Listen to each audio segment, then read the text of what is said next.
Olá, bem-vindos a mais uma análise aprofundada.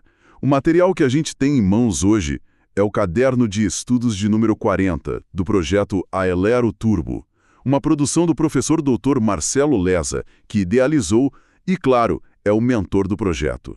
Hoje, a gente vai abrir a caixa preta de dois temas que são, assim, cruciais para quem mira uma vaga na Assembleia Legislativa de Rondônia. Exato. De um lado, a gente tem o esqueleto da casa, né? O regimento interno, a estrutura, como as leis nascem, como elas tramitam e, às vezes, como elas morrem. E do outro lado? Do outro, a alma do serviço público, a ética. E a nossa missão aqui é muito clara, né? Vamos dissecar esses tópicos com o olhar da banca examinadora, a FGV. É quase como farejar onde eles costumam esconder as armadilhas que, olha, derrubam os candidatos mais desatentos. Perfeito. E o ponto central não é só memorizar artigos, sabe? É entender a lógica, o porquê das coisas. Por que a Comissão de Constituição e Justiça, a famosa CCJ, tem um poder que parece quase imperial? Boa pergunta. Ou qual a diferença real na prática entre uma punição que vem de uma comissão de ética e uma que vem de um processo disciplinar? São essas nuances, esses detalhes que o professor Lessa aponta que fazem toda a diferença. A ideia é mergulhar no raciocínio dele para a gente antecipar o que a prova vai exigir. Certo. Então vamos começar pelo mapa do poder dentro da Assembleia? O caderno nos joga direto nesse cenário. Temos três grandes protagonistas: a mesa diretora, as comissões e o plenário. E o professor Lessa, logo de cara, destaca a mesa diretora como o cérebro administrativo, né? O órgão executivo da casa. Intuitivamente, a gente pensa nela como uma diretoria de empresa, certo? Exato, mas essa é só a primeira camada, e a FGV adora quem para por aí. A mesa dirige, organiza os serviços, cuida do orçamento, tudo isso, mas ela tem um pé fincado no processo legislativo que é fundamental. E qual seria? E aqui vem um ponto de atenção máximo. A mesa promulga as emendas à Constituição Estadual. Ah, isso é importante. Importantíssimo. Uma pegadinha clássica que aparece com frequência é uma questão afirmando que o governador promulga ou sanciona uma emenda. O que está errado. Erradíssimo. Quem faz isso é a mesa diretora da Assembleia. É uma atribuição exclusiva e indelegável. Entendi. Então a mesa não é só a gerente, ela também tem um poder legislativo chave. E abaixo dela temos o grande palco, onde tudo acontece, o plenário, que o material chama de órgão soberano. Mas o professor Lessa mostra que antes de uma proposta chegar nesse palco, ela precisa passar por uma série de filtros rigorosos, que são as comissões. E ele dá um destaque gigantesco para uma em especial, a CCJ. E com toda a razão. Pensa na CCJ como o guardião supremo do portão da legalidade.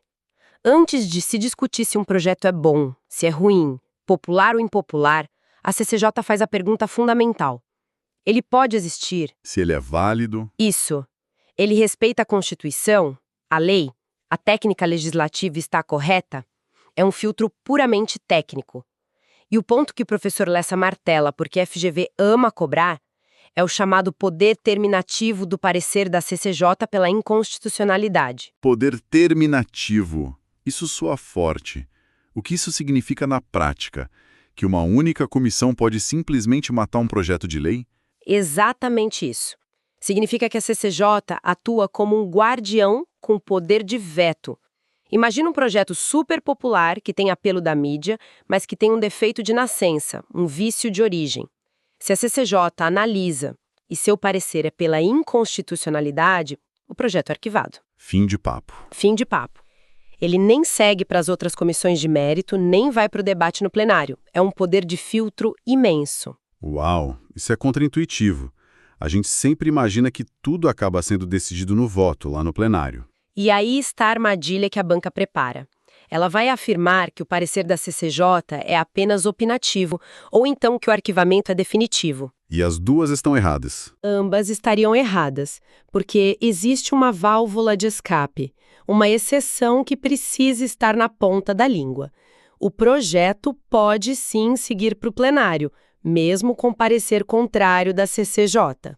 Sim. Se houver um recurso assinado por no mínimo 1/10 dos deputados. A FGV vai omitir essa exceção ou vai tratar o arquivamento como algo absoluto, irreversível? Lembrar desse quórum de 1/10 é crucial. Ok, ficou claro. A CCJ é a porteira, mas 1/10 dos deputados podem forçar a abertura dessa porteira. Agora, pensando no fluxo normal de uma lei. O caderno descreve todo o caminho.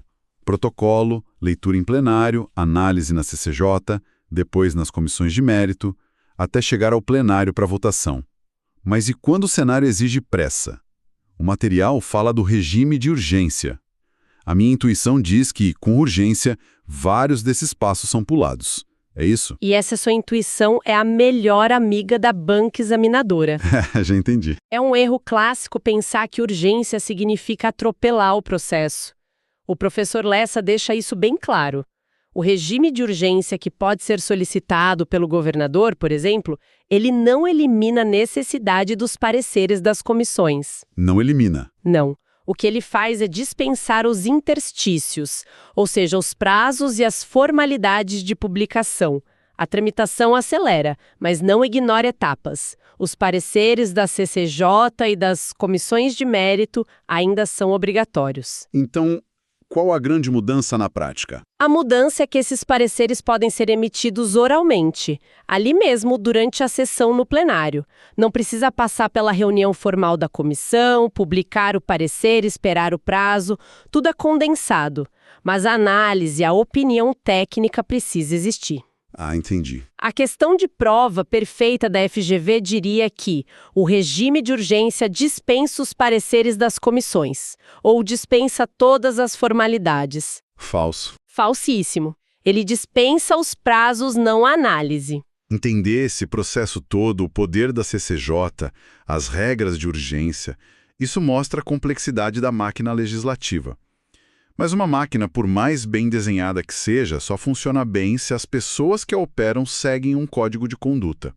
O que nos leva perfeitamente ao segundo pilar do caderno do professor Lessa, a ética no serviço público.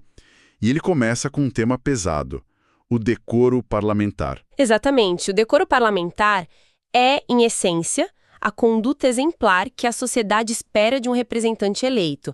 Não é só sobre cometer crimes. É sobre a postura. A conduta. A conduta. O caderno cita exemplos claros de quebra de decoro. Usar o cargo para conseguir vantagens, o famoso carteiraço, receber presentes caros, ofender colegas fisicamente, abusar do poder. E a consequência mais grave para a quebra de decoro é a perda do mandato. Certo. E aí a pergunta de R$1 milhão que a FGV certamente faria. Quem aperta o botão vermelho? Quem decide, no final das contas, que um parlamentar deve perder o mandato? A intuição grita, o Conselho de Ética. E essa intuição estaria, mais uma vez, errada. O professor Lessa destaca essa separação de papéis de forma muito nítida.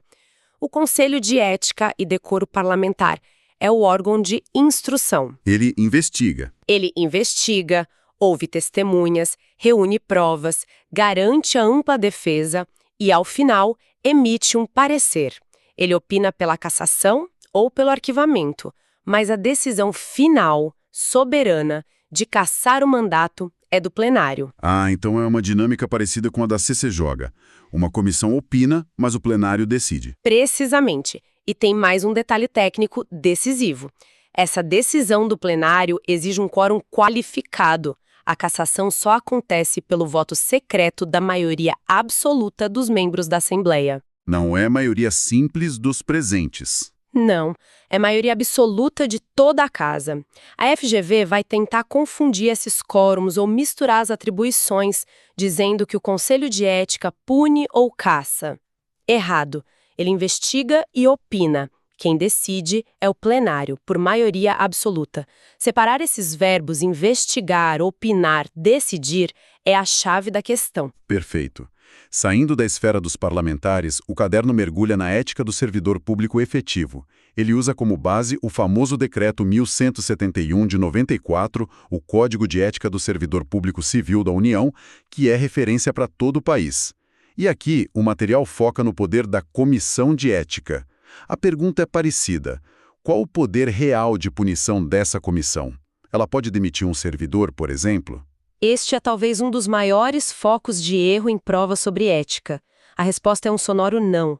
O professor Lessa enfatiza que, segundo o decreto, a comissão de ética aplica uma única e apenas uma penalidade: a censura, registrada nos assentamentos do servidor. Ela não demite, não suspende, não aplica a multa. Mas e se a falta do servidor for gravíssima? Uma corrupção, por exemplo. Fica só na censura?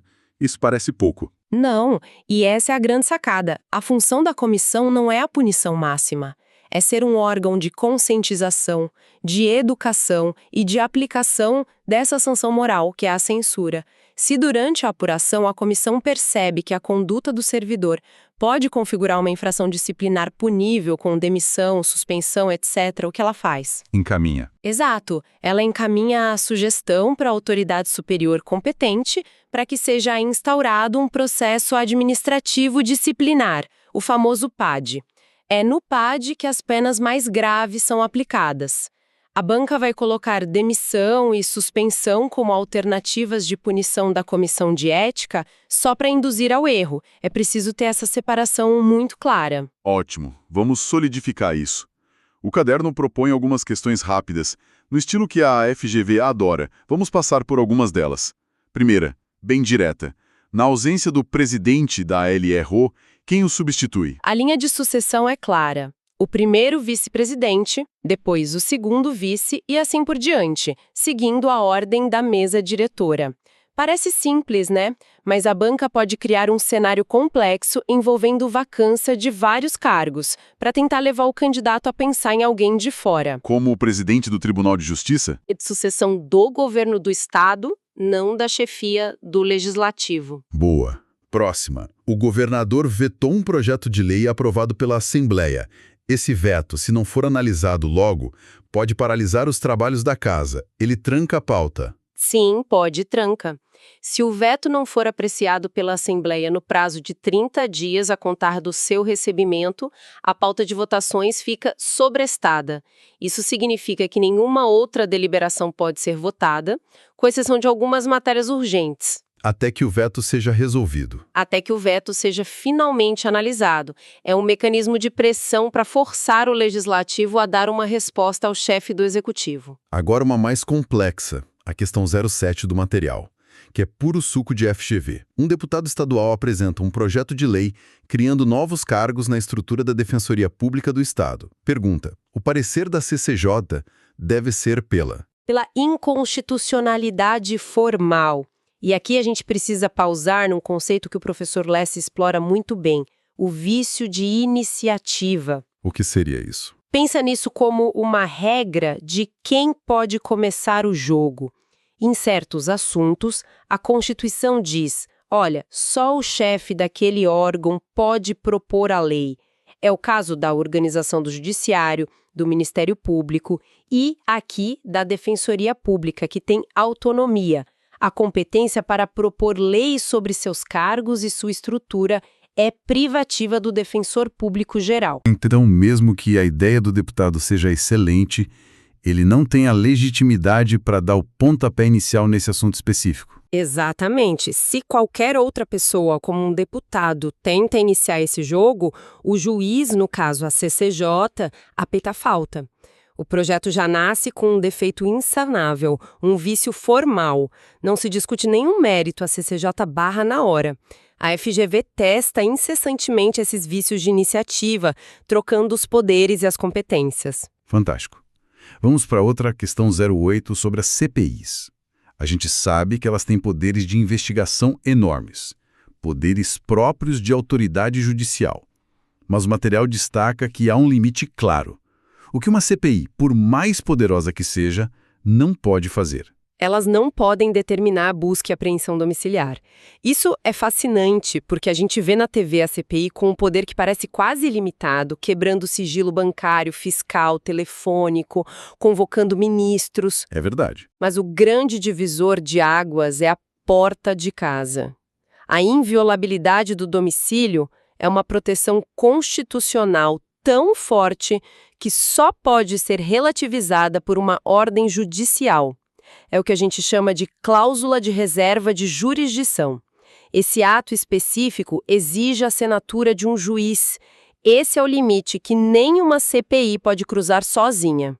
E para fechar essa rodada, a questão 09 sobre a moralidade administrativa. O decreto diz que a moralidade não se limita a simplesmente distinguir o bem do mal. O servidor, na sua conduta, deve sempre acrescentar a ideia de que O fim é sempre o bem comum. Essa é a essência. O equilíbrio entre a legalidade, que é fazer o que a lei permite, e a finalidade, que é buscar o interesse público, é o que consolida a verdadeira moralidade administrativa. Não basta um ato ser legal, ele precisa ser também moral e impessoal, visando o benefício da coletividade, sabe? Entendi. Essa base mais filosófica do direito administrativo é o que ajuda a resolver não só questões objetivas, mas também discursivas. Certo. Então, depois de toda essa análise, se a gente pudesse amarrar tudo e extrair uma estratégia de ouro a partir deste caderno do professor Lessa, qual seria? Olha, a dica principal é focar nos verbos e nos sujeitos. Quem promulga a emenda constitucional? A mesa. Quem sanciona ou veta a lei? O governador. Certo. Quem decide a perda de mandato de um parlamentar? O plenário. Quem opina sobre a constitucionalidade? A CCJ. Quem aplica a pena de censura? A Comissão de Ética. A FGV constrói as questões dela trocando esses sujeitos e esses verbos. Dominar essa matriz de quem faz o quê já garante muitos pontos. E além disso? Dominar os quóruns. Os números são a matéria-prima das pegadinhas. Maioria absoluta para cassar mandato. Voto secreto nessa decisão. 1/10 dos deputados para recorrer de parecer terminativo da CCJ. Prazo de 30 dias para apreciar o veto sob pena de trancar a pauta. Os detalhes. Os detalhes técnicos, os números, os prazos. Esse é o campo de batalha onde a FGV gosta de lutar. É preciso estar armado com eles. Faz todo sentido. O professor Lessa encerra o caderno com uma mensagem muito forte, citando um trecho bíblico. Combati o bom combate, acabei a carreira, guardei a fé. Ele conecta a jornada de estudos com uma missão maior, né? Reforçando que a preparação vai além de simplesmente passar numa prova, mas sim sobre formar servidores públicos de excelência. E essa é a mentalidade que transforma o estudo. Não é só decorar para a prova de domingo. É entender a fundo a máquina pública, suas engrenagens, suas regras e principalmente seus princípios, para poder servi-la da melhor forma possível.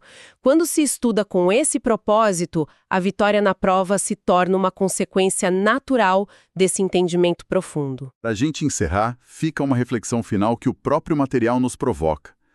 Eticamente, o caderno afirma que omitir a verdade ou falseá-la é a mesma coisa. Isso é muito poderoso. Fica a provocação para quem nos ouve. Como esse princípio se aplica não apenas em documentos oficiais ou depoimentos, mas nas pequenas comunicações do dia a dia, na transparência com os colegas e na dinâmica de poder dentro de um órgão público.